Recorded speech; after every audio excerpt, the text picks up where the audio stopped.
Satu hari tokoh besar bernama Imam Hasan Al-Basri tengah berjalan di pasar kota Basrah. Datang seseorang lalu bertanya kepada beliau, "Ya Aba Ishaq," wahai Abu Ishaq, panggilan buat Imam Hasan Al-Basri.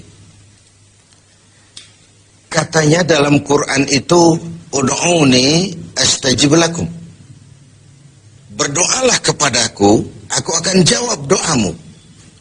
Mintalah kepadaku, aku akan penuhi permintaanmu. Begitu janji Allah dalam Quran. Lah kami ini, kata si orang tadi, sudah lama berdoa kepada Allah.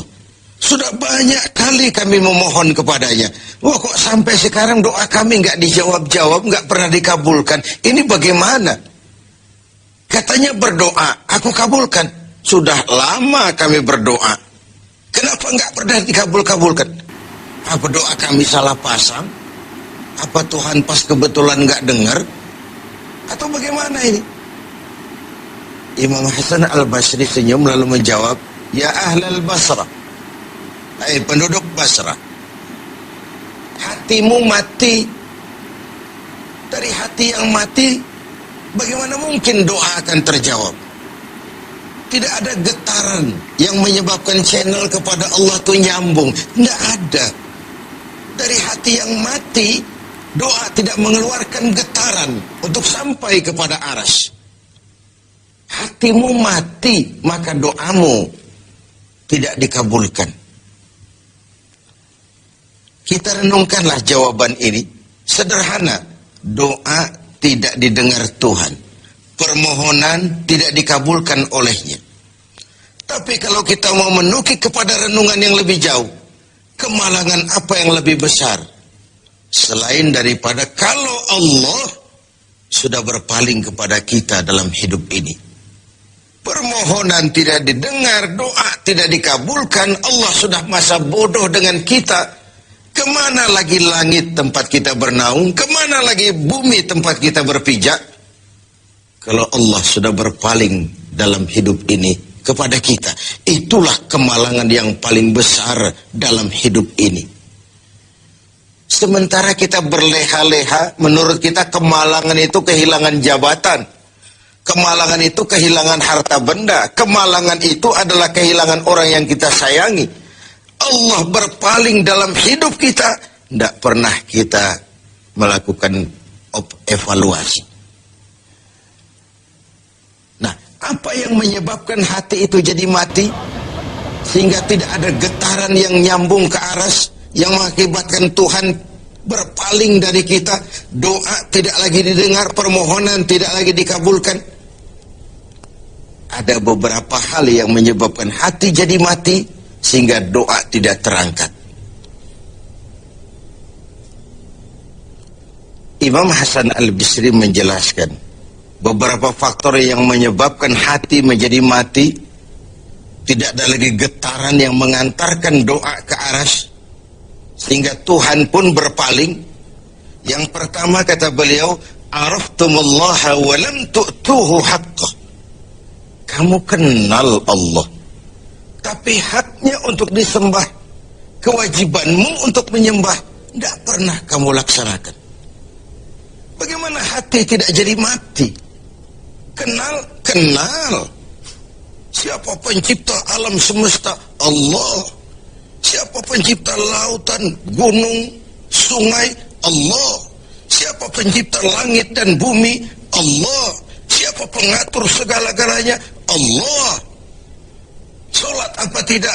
Tergantung kebutuhan. Kamu kenal Allah, tapi haknya untuk disembah, kewajibanmu untuk menyembah, tidak pernah kamu laksanakan. Bukankah simpel bahwa Fatihah saja mengajarkan iyyaka na'budu wa iyyaka nasta'in? Hanya kepadamu kami menyembah dan hanya kepadamu kami mohon pertolongan. Tertibul kalimat, na'budu dulu baru nasta'in. Kalau na'budu terlaksana, nasta'innya pasti top chair. Hanya kepadamu kami menyembah, hanya kepadamu kami mohon pertolongan. Kalau ibadah beres, pertolongan pasti datang. Doa didengar, permohonan dikabulkan, munajat pun diterima. Kenapa? Nak budunya beres, maka nasta'innya nikmat. Tidak diajarkan kita iyyaka nasta'in wa iyyaka na'budu, tapi na'budu dulu, baru kemudian nasta'in. Kalau hati tidak mau mati, janganlah pengenalan kita kepada Allah tidak diiringi dengan pendekatan kita kepadanya. Bagaimana cara mendekat kepada Allah? Logika saja. Mau dekat dengan presiden, ikuti peraturan yang dibuat oleh protokolernya presiden. Mau dekat dengan gubernur, ikuti peraturan yang disusun oleh protokolnya gubernur. Tidak bisa mau dekat dengan gubernur bikin peraturan sendiri. Mau dekat dengan Allah bikin metode sendiri. Dengan jalan ngelamun, duduk madep ngidul, bengong 4-5 jam, lalu mau dekat dengan Allah. Mau dekat dengan Allah, ikuti cara yang sudah diatur oleh Allah melalui utusan-utusannya. Bukan dengan cara membuat sesuatu sendiri. Ini yang pertama. Lalu yang kedua, yang menyebabkan hati jadi mati, qara'tumul Qur'an walam ta'malu bih. Kamu baca Al-Quran, kamu dengungkan Al-Quran, kamu sanjung Al-Quran, walam ta'malu bih, tapi isinya, ajarannya tidak pernah kamu laksanakan. Isinya, ajarannya sering malah diinjak-injak. Bukankah kita hidup di satu zaman di mana tuntunan sudah menjadi tontonan, dan tontonan sering dianggap sebagai tuntunan? Bukankah kita hidup di satu masa di mana orang yang jujur dikhianati dan pengkhianat malah diberikan amanah? Bukankah zaman ini sudah terjadi pergeseran nilai yang sedemikian rupa? Kita baca Al-Quran, kita musabakohkan pula bacaannya, tapi isinya, ajarannya tidak pernah kita laksanakan. Bahkan nyaris sering kita injak-injak. Hati jadi mati. Sama dengan kalau kita dikirimi surat oleh seseorang yang sangat kita kagumi. Kita baca surat itu siang malam. Kita ceritakan kepada orang, saya dikirimi surat oleh orang yang sangat saya kagumi. Tapi perintah yang ada dalam surat itu tidak pernah kita laksanakan. Saya percaya betul yang kirim surat mesti marah. Kau baca itu penting supaya kau ngerti apa isinya. Tapi setelah kau ngerti, mbok ya laksanakan. Begitu Al-Quran diturunkan kepada kita. Kamu baca Al-Quran, tapi isinya tidak pernah kamu amalkan. Bagaimana hati tidak akan menjadi mati karenanya? Pemirsa TV 7 yang berbahagia. Yang ketiga, penyebab hati itu menjadi mati. Akaltum ni'mata rabbikum walam tashkurulah. Kamu makan nikmat Tuhanmu, tapi tidak pernah kamu bersyukur kepadanya. Ikan Tuhan di laut itu tiap hari diciduki, tapi Tuhannya diabaikan. Tidak pernah sesaat pun dalam hidup ini nikmat Allah pernah berhenti. Sejak kita bangun tidur sampai kita tidur kembali, bahkan tidur itu sendiri. Dari sekian nikmat yang kita tidak akan pernah sanggup menghitungnya, Tuhan cuma minta syukuri nikmat itu. Kalau kau syukuri, aku tambah. Kalau kau ingkar, azabku itu pedih. Tiap hari kau makan nikmat Tuhanmu, akaltum ni'mata rabbikum. Kau makan nikmat dari Tuhanmu, walam tashkurulah. Tapi kepadanya kamu tidak pernah bersyukur. Baik syukur dalam bentuk ucapan, lebih-lebih syukur dalam bentuk perbuatan. Karena kalau syukur ucapan semua bisa. Alhamdulillah, terima kasih Tuhan, puji syukur, terima kasih Tuhan. Tapi perbuatannya sering tidak sinkron dengan ucapannya. Kalau saya diberikan harta oleh Allah, mulut saya tidak pernah berhenti. Alhamdulillah Tuhan, terima kasih dikasih harta. Tapi pelitnya 17 setan. Rasanya orang itu baru syukur perbuatan, baru syukur ucapan, belum syukur perbuatan. Karena syukur perbuatan artinya mempergunakan suatu nikmat sesuai dengan kehendak yang memberikan nikmat itu. Allah memberikan harta kepada saya. Apa yang Allah kehendaki dengan menggunakan harta ini? Bagaimana kehendak Allah tentang penggunaan harta ini? Allah memberikan jabatan kepada saya. Apa yang Allah kehendaki dengan memberikan jabatan ini kepada saya?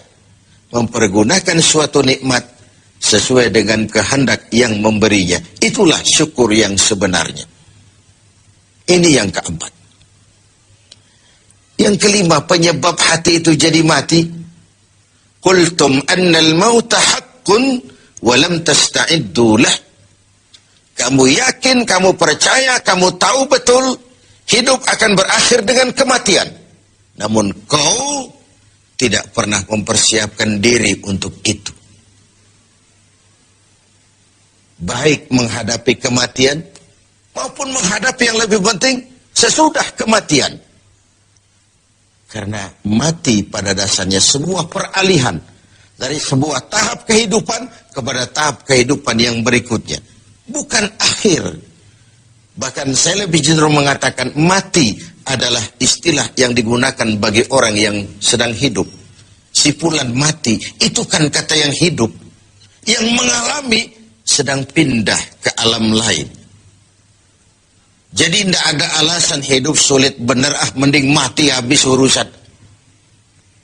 Tidak selesai sampai di situ. Tidak selesai urusannya. Hidup terus berlanjut di alam barzah, terus berlanjut di alam mahsyar. Ini satu perjalanan panjang. Seperti kita akan berangkat keluar kota yang jauh, tentu kita harus menyiapkan bekal. Semakin jauh perjalanan, semakin banyak bekal yang kita bawa. Kalau Anda akan berangkat jauh, tidak bawa bekal berangkat juga, itu kan nekat sama namanya. Sampai ke tujuan belum tentu, sengsara di jalan sudah pasti. Kenapa? Tidak ada bekal kok berangkat. Begitulah kita sebagai manusia, hamba Allah. Perjalanan panjang, belum siap bekal, belum cukup ibadah kita, sudah datang saat kematian. Tentu artinya belum punya bekal sudah berangkat. Alamat sengsara di jalan karena bekal tidak ada.